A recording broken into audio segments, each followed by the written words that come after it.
it's not easy to become an OFW because I'm losing what matters most in life.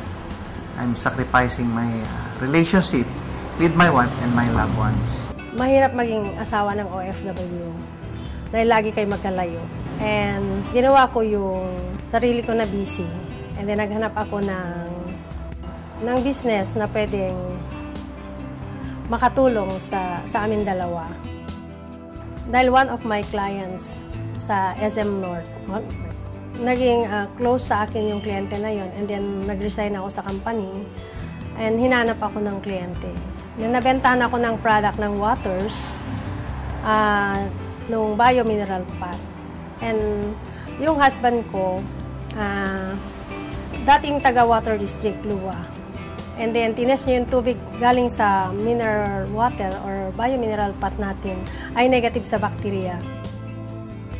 Nung nakita ko after 1 month na gamit namin yung Waters, nawala yung hyperacidity ng asawa ko. And that's the time na sabi ko, mag-part-time ako sa Waters.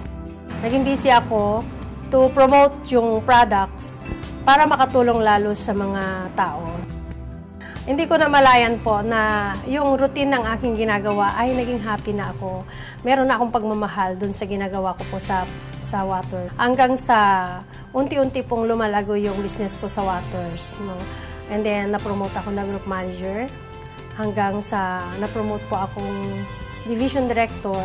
And then, sabi ko, ang asawa ko nasa abroad pa rin.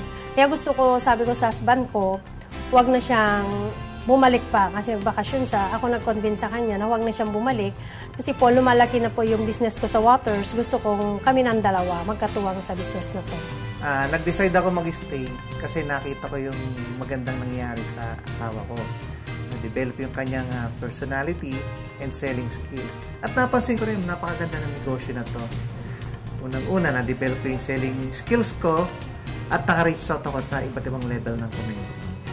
Happy ako sa Waters dahil marami kaming natutulungan na communities at ang product natin ay marami pong nabibigyan ng health benefits.